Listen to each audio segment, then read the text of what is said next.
What's up guys, Manuel here. Happy 2025, Happy New Year everybody. Welcome to another video. In this one, we're gonna see Facebook ads in 2025, my whole perspective, the changes that I think are coming to the algorithm, a little bit of insider information that I got, and I'll basically reveal my strategy and the plans that I have for this year when it comes to keeping on scaling Facebook ads and not going, break even as many brands are doing nowadays. Just staying profitable in direct response, and I'll just reveal everything in that sense. As you can see, I'm on a different location. We're not in the scaling cave today, so I'm here for a business retreat. This is something that I've been doing for 3-4 years now already with a buddy of mine, with a really close friend, business buddy, Marcus. So every single January we isolate ourselves for a week, and we use that to get out of the city, plan the whole year, share scaling strategies, share knowledge, and basically make big plans. So sick location. Hope you enjoyed the video. Let's go. All right guys, so let's get into the video. Facebook ads 2025 warning: 90% of advertisers will fail unless they adapt. So if you are in a hurry, here's gonna be a quick spoiler for you in just a minute of what I think is gonna be Facebook ads in 2025. So first point is we're gonna really need to become advertisers. People who know copywriting, marketing, media buying, ad creatives, kind of like a full stack. 2, we're gonna dive more into account consolidation and not having things too dispersed and too separated. Manual bidding to find an edge. So it's gonna get super competitive, CPMs, blah, blah, blah, which means you have to find an edge. You have to find a little hack, a little opportunity to scale further. 4, predictive targeting algorithms, which means I'm gonna target who has potential to buy, not who you're telling me could buy in an audience. Advantage plus dominance kind of everywhere. Continued increase in CPMs, that's gonna be clear. Ad creatives are gonna die much faster, that's my opinion. So that's gonna require creative volume.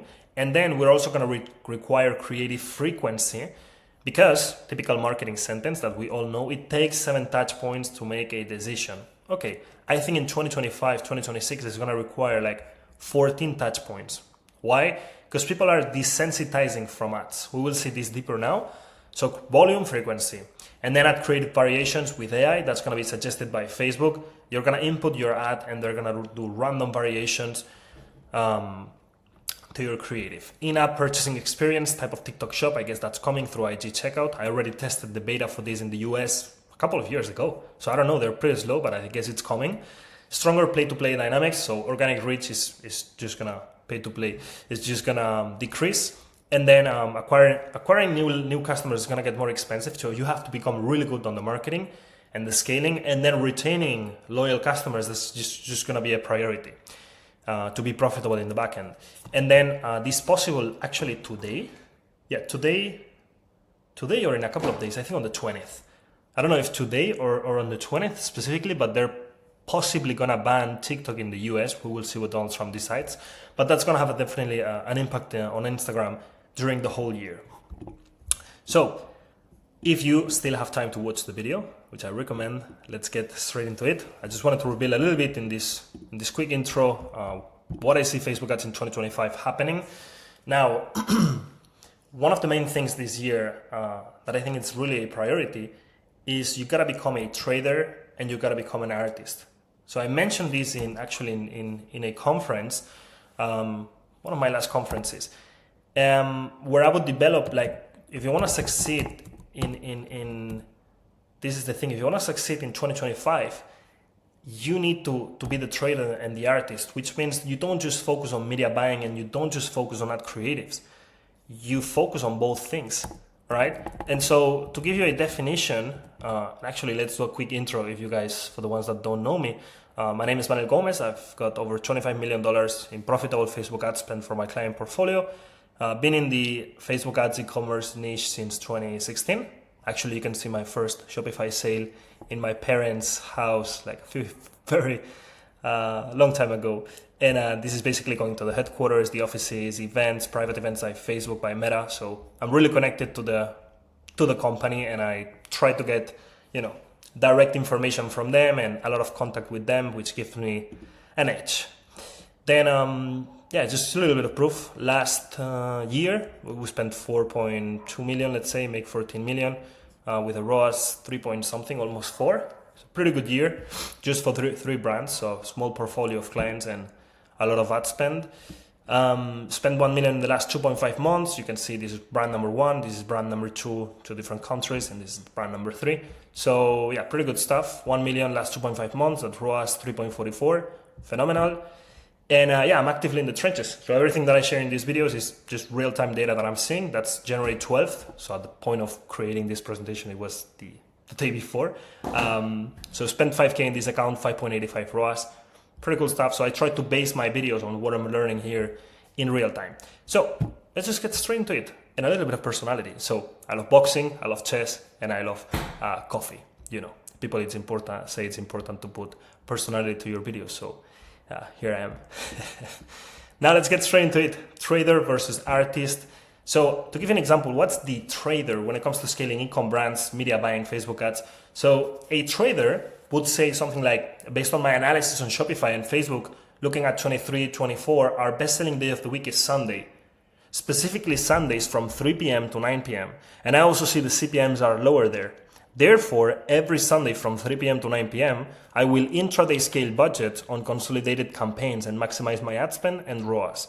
Cool, that requires analysis, calculation, nice. And then after that, an artist like motherfucking Picasso would say, based on my intuition and advertising knowledge, when I look at the trends in the market, I can see how UGC videos have been going on for 3 years, and we should try UGC images that don't look specifically like ads. So there's an ongoing skepticism against perfection, and you know, I'm also thinking about developing new angles, focus on price sensitivity because now it's January. So this type of thinking comes more from an artist and from the analysis of how people are going to behave and what I see that they don't really vibe with this. And then you've got the trader that's seeing the trends and the scaling. So if you want to succeed in 2025, my message is that you need to become both. So again, don't just focus on media buying. Media buying is not the key to everything, but the creatives neither are. So you need both. And so in this video, I wanted to go a little bit deep and give you specific insights with screenshots on point number 2. We talk a little bit about consolidation, your account structure on Facebook, talk a little bit about the algorithm, which is interesting for 2025, and you gotta adapt, CPMs, and then we talk about creatives. So if it sounds like a plan, let's fucking do it. So account consolidation, algorithm, CPMs, and creative. Let's talk about account consolidation first. I'm gonna move here. Let's go. So basically what not to do: interest targeting, lookalike targeting, testing different audiences, and then having ad sets, just this ad set for this audience, this ad set for this audience. You're wasting time and budget because it doesn't really make any impact. And if you see a difference in performance, it's just that you're targeting, you entered in a different bucket of that audience, but it's just not because of the interest. More than 50% of your budget in ABO, please don't do it. 1 ad per ad set and only 1 text variation, especially when you're scaling, it's bad. What I'm doing to get efficiency, that's a key word for 2025. Of course, broad targeting, only testing creatives. All my testing budget, which usually will be a budget that's not extremely profitable, is directed towards finding the best possible way to get attention and sell my product with creatives, which is understanding marketing, understanding how to sell your product to your audience and get feedback and see what they resonate with. By the way, cool sunset going on here. That's nice. So my majority of my budget in the accounts that I operate and the people that I coach, what I tell them is put the majority of the budget in CBO and Advantage Plus. You get out of the learning phase faster. Facebook's going to optimize better. They will give you a certain edge because they prefer to have control. And it's just way easier to spend more money here and scale this than scale 35 different ad sets and change €3 on each one on a daily basis. It's just stupid. So, and then multiple ads per ad set and at least 3 text variations. That's cool. We're gonna have to speed this up. So, I still use ABO for testing. So when the variable that I'm testing is extremely important for the growth of the brand, I separate that. We can go into detail in a testing video, but I still separate that. And as soon as I find a winning creative, I just consolidate into a scaling campaign that has multiple formats, lots of variations. And here's an example. So I call it macro campaign in this case. So you can see there's a CBO for the US with a bid cap of 150, super profitable, and the same for this. So I launched it in CBO bid cap and in Advantage Plus, different countries, just testing. And inside the CBO, if you click on here, inside the CBO, what I have in this case is collection ad, statics and video, and DPA carousel, which means I have a lot of variation here. Inside this ad set, I've got 4 or 5 ads. And this is dynamic with image, dynamic with image. So, and Facebook is spending like very equally in each ad set. It's basically 500 each, which is phenomenal to me. And if this doesn't work, I don't really care. It's okay, as long as the profitability is here. So this is the type of structure that I'm talking about this year. By the way, it's super hot here. Just give me a second. Okay.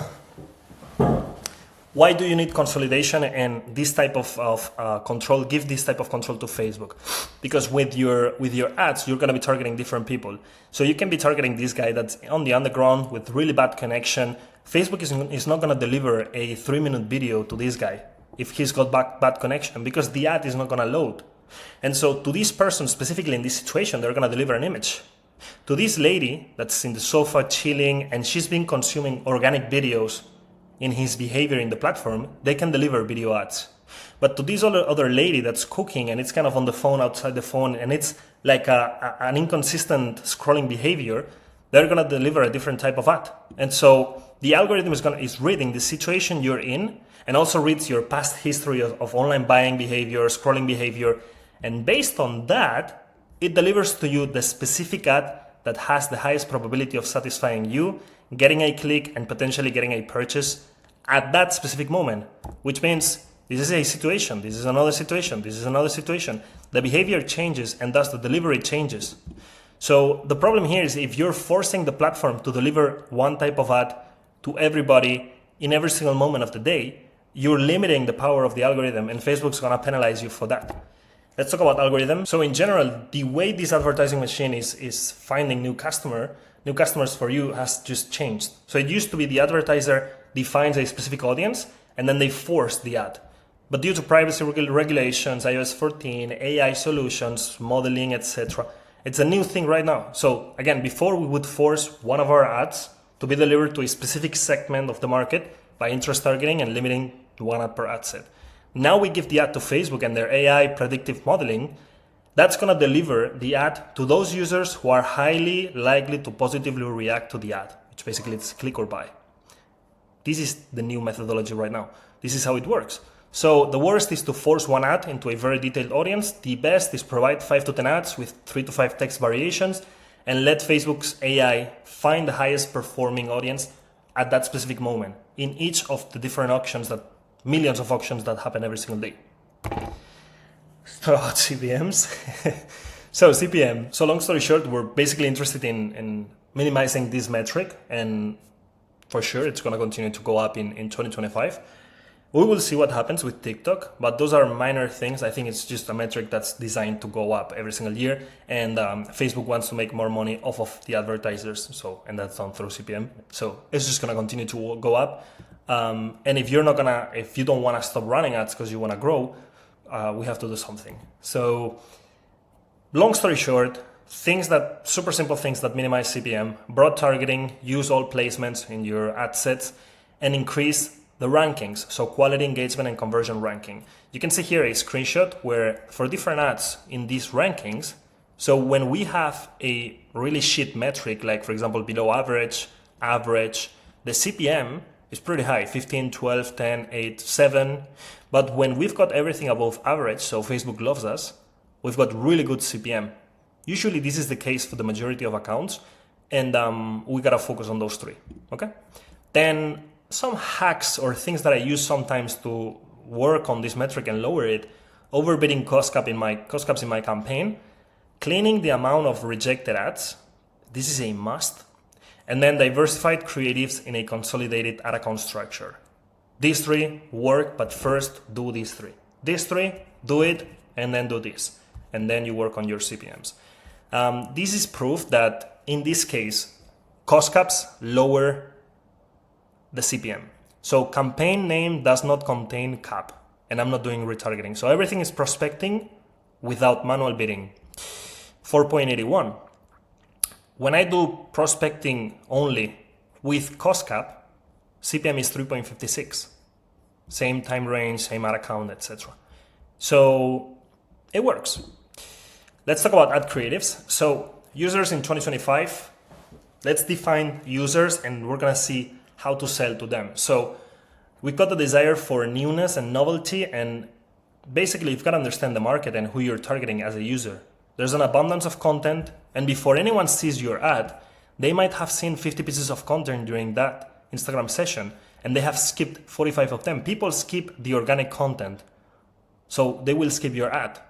And so use trends to stay relevant and people want to see your ad, and refresh the ads, bring something new. Facebook is also going to reward you for that.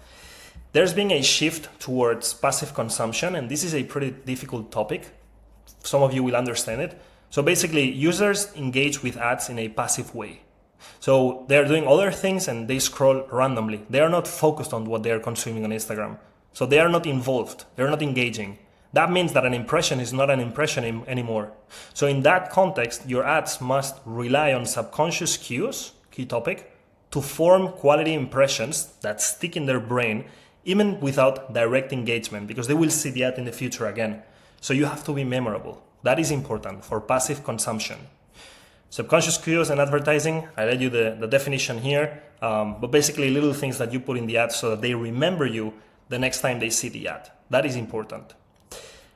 And to make it even more challenging, again, what I said before, it takes on average 7 touch points before someone makes the decision online. No, nowadays it's like 14. This is 2017 marketing event type of quote. 2025, it looks more like 14 touch points.